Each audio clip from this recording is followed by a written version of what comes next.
Hey everyone, Lilian here. So recently something happened that I've been afraid of for as long as I can remember. I turned 30. Why, God, why? On the bright side, what turning 30 means is I get to reflect on my 20s. And I've spent a little bit of time doing that, and I thought about the things that I'm really glad that I did. And of course I was also thinking about the things I wish I could have done differently, so kind of like my regrets. So I'm gonna do two videos for you. One on the things that I did right, so like the best decisions I made in my 20s, and one on the things that I got wrong. And because I want to end it on a positive note, I'm gonna start with this video. And this is not to be a bummer or anything like that. I actually thankfully had a much easier time thinking about things that I did right rather than wrong. And maybe it's gonna give some of you some inspiration or ideas or motivation when you're maybe struggling with some life decisions in your 20s or whatever age you're at.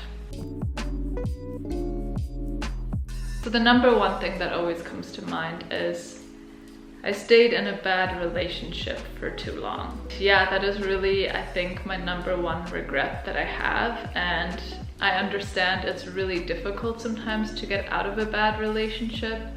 That's why I always say, you know, people tend to be so preoccupied with like, I'm single, you know, I really want to find someone, why don't I have anyone?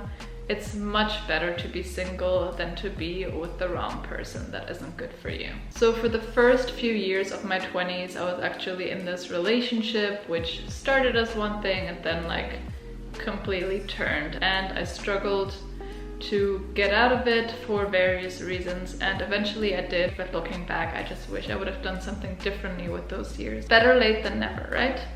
Next one, I let myself be discouraged too easily, so sometimes I just didn't try. I was always really interested in film. I learned a lot about film already when I was a teenager, and I was interested in pursuing that after school as well. To go to film school, you need to have a portfolio, and I just always felt overwhelmed by that. I thought I couldn't get as good as a portfolio as others. This is gonna be way too difficult of a career to pursue. So I ended up studying psychology, which is super interesting, but it's not really the type of career I ultimately want to pursue. So now, in my late 20s, I found my way back to film and videography eventually.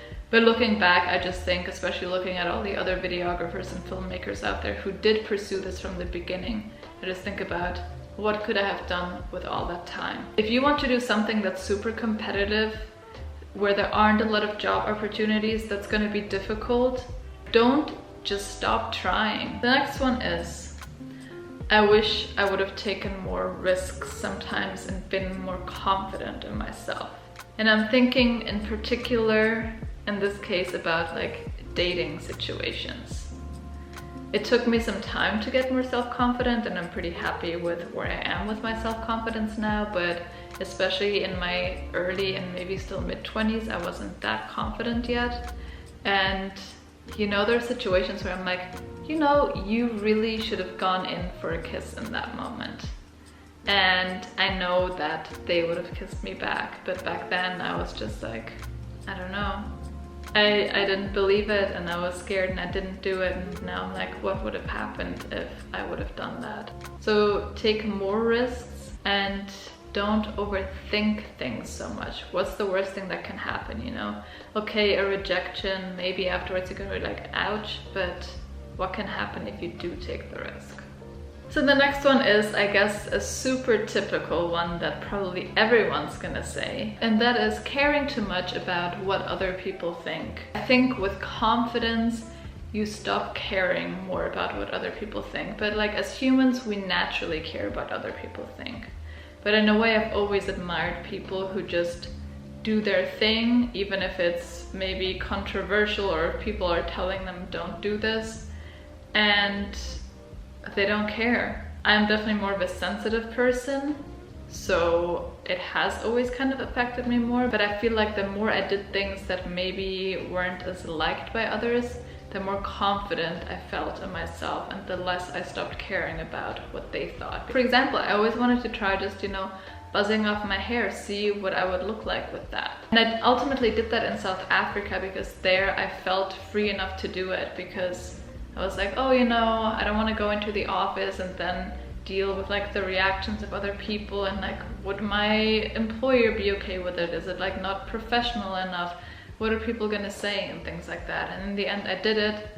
Obviously not everyone liked it, because there's always gonna be people who don't like it, but as long as you do, and the people that are important to you, for example, I obviously wanted Alexis to like it, then that's the most important thing. And then the last thing is just being too hung up on age. Like, I remember I was 21 and I was going to university in Canada, and there everyone like starts going to university super early, while I did like some gap years and was like studying somewhere else first. And then I was in first year university in Canada with all these 17-year-olds. And I was 21 and I felt old, because I was like, whoa, these are like babies and I'm 21, I feel old. And then I kind of let that get to me, and I was like, you were so freaking young and you felt old at 21? Like, with every age I was just like, oh no, thinking about like the chapters that were closing, or like the people that were younger than me and things like that. And that is a very personal thing for me, definitely a little too hung up on age. So I hope that now with 30, the approaching doom of 30 is over, so that I can just, you know, get over that now. Because I feel like that's definitely a pressure that you have in your 20s. Like, you need to get certain things done in a certain time range, and there's always like a ticking clock. So, all right, so those were the 5 things that I wish I would have done differently in my 20s. And yes, I will follow up with the 5 best decisions that I did in my 20s. So let me know in the comments what your biggest regrets of your 20s are, or of whatever age that you have left behind you. I'll see you in the next video. Cheers!